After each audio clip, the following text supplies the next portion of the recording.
सिद्धि हिंदी विद्यालय की YouTube channel में अर्थशास्त्र क्लास में कक्षा 11वीं के सभी विद्यार्थियों का मैं हर्षद जानी हार्दिक स्वागत करता हूँ। रिवीजन की शुरुआत करूँ उससे सुंदर सा सुविचार पहले देख लेते हैं कि जो रहता है हमेशा मेहनत के साथ, किस्मत नहीं छोड़ती कभी उनका हाथ। सुंदर से सुविचार के साथ आइए मिलकर 1 मिनट माता सरस्वती को याद करते हैं।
सुंदर सी प्रार्थना के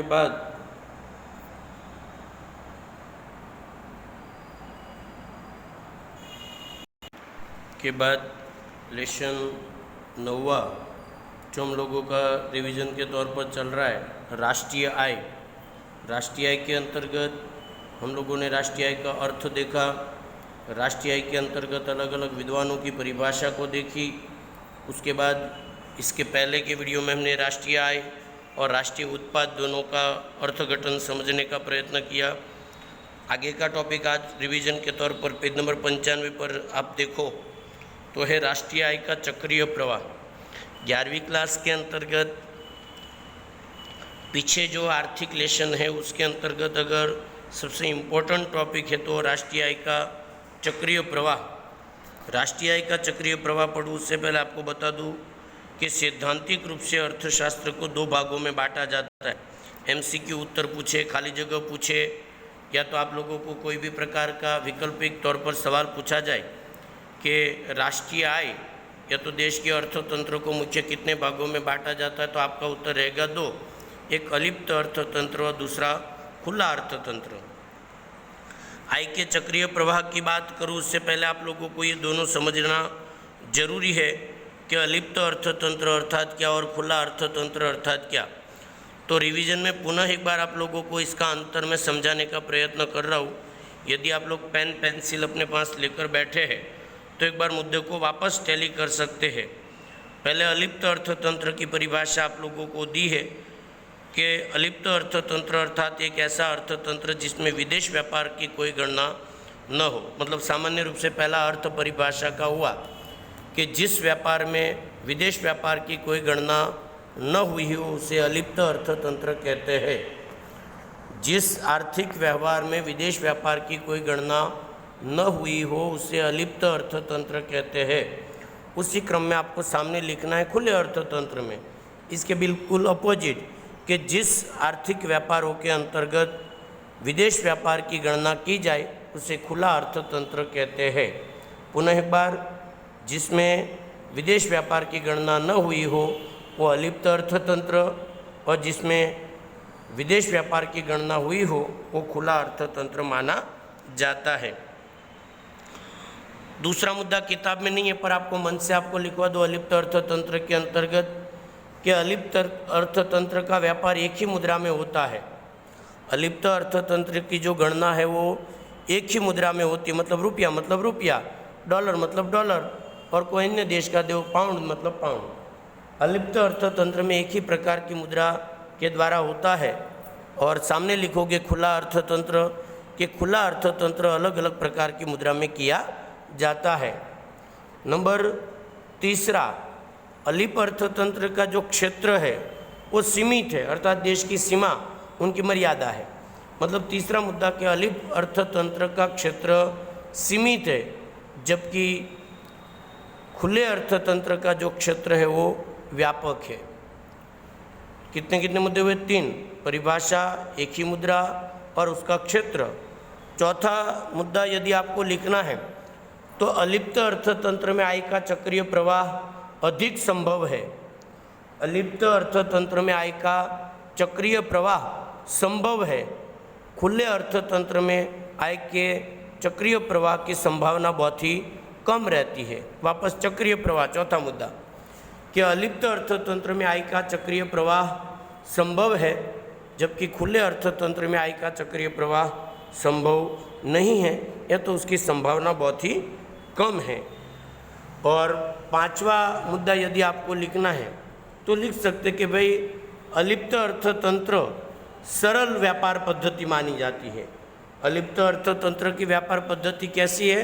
सरल व्यापार पद्धति मानी जाती है, जबकि खुले अर्थतंत्र की व्यापार पद्धति थोड़ी कठिन मानी जाती है। अलिप्त अर्थतंत्र की व्यापार पद्धति सरल है और खुले अर्थतंत्र की व्यापार पद्धति थोड़ी कठिन मानी जाती है। इस प्रकार से 5 मुद्दे आप लोगों को इसमें लिखने हैं। अब मैं थोड़ा इसके बारे में पढ़ लेता हूँ कि देश में से वस्तु सेवा साधनों का आयात निर्यात नहीं होता। वापस एक छठा मुद्दा आपको लिखना हो तो कि अलिप्त अर्थतंत्र में आयात निर्यात नहीं होता, जबकि खुले अर्थतंत्र में आयात निर्यात होता है। वापस एक बार, अलिप्त अर्थतंत्र में आयात निर्यात नहीं होता, जबकि खुले अर्थतंत्र में आयात निर्यात होता है। 5-6 मुद्दे हो गए। छठा, अलिप्त अर्थतंत्र को स्वावलंबी या स्वनिर्भर कहा जाता है। अलिप्त अर्थतंत्र को कैसा? स्वावलंबी या स्वनिर्भर कहा जाता है, जबकि खुला अर्थतंत्र है उसमें विदेश व्यापार की भूमिका होने की वजह से उसको परावलंबी या अन्य निर्भरता या तो परावलंबी के नाम से उनको पहचाना जाता है। इस प्रकार से 6-7 मुद्दे आप लोगों के इसके अंतर्गत बनते हैं। कुछ कार्य सरकार करती है, दूसरे देशों के साथ अर्थतंत्र का आयात निर्यात का भी संबंध होता है। किसमें? खुले अर्थतंत्र में। यहाँ पर सरलता के लिए हम राष्ट्रीय आय का चक्रीय प्रवाह जो पढ़ने वाले हैं वो केवल और केवल अलिप्त अर्थतंत्र में ही हम उनकी चर्चा करेंगे, क्योंकि खुले अर्थतंत्र में आय का चक्रीय प्रवाह संभव है भी और नहीं भी। इसलिए हम यहाँ पर आय के चक्रीय प्रवाह की जो भी बात करने वाले हैं 5 अंकों के सवालों के तौर पर, वो केवल और केवल अलिप्त अर्थतंत्र के अंतर्गत ही करने वाले हैं अगले वीडियो के अंतर्गत। पर फिर भी एक बार वापस अलिप्त अर्थतंत्र और खुले अर्थतंत्र के 7 मुद्दे आप लोगों को मैं टैली करवा दूँ, परिभाषा दोनों की, उसके बाद एक ही मुद्रा में, ये अलग अलग मुद्रा में, इनका क्षेत्र, अलिप्त अर्थतंत्र का क्षेत्र सीमित, खुले अर्थतंत्र का क्षेत्र व्यापक, ये सरल है, अलिप्त अर्थतंत्र का व्यापार सरल है, खुले अर्थतंत्र का व्यापार सरल नहीं है। अलिप्त अर्थतंत्र के अंतर्गत विदेश व्यापार की कोई भूमिका नहीं रहती, जबकि खुले अर्थतंत्र में विदेश व्यापार की भूमिका रहती है। अलिप्त अर्थतंत्र में आयात और निर्यात नहीं होता, जबकि खुले अर्थतंत्र के अंतर्गत आयात और निर्यात होता है वगैरह। ये स्वनिर्भर है और ये अन्य पर निर्भर है, अर्थात अलिप्त अर्थतंत्र स्वावलंबी है जबकि खुला अर्थतंत्र परावलंबी है। ऐसे 5-7 मुद्दे आप लोगों को बनाने का प्रयत्न करना है। अब अगले वीडियो के अंतर्गत जब भी हम मिलेंगे तो उसके अंतर्गत हम आगे का अलिप्त अर्थतंत्र का आय का चक्रीय प्रवाह के बारे में पढ़ने का प्रयत्न करेंगे। अंत तक वीडियो को देखने के लिए आप लोगों का बहुत बहुत धन्यवाद। वीडियो पसंद आए लाइक, सब्सक्राइब और शेयर कीजिएगा। और पुनरावर्तन में भी यदि आपको कोई भी प्रकार की दिक्कत है तो आप मेरे नंबर पर फ़ोन करके मेरा संपर्क कर सकते। बहुत बहुत धन्यवाद। जय हिंद, जय भारत।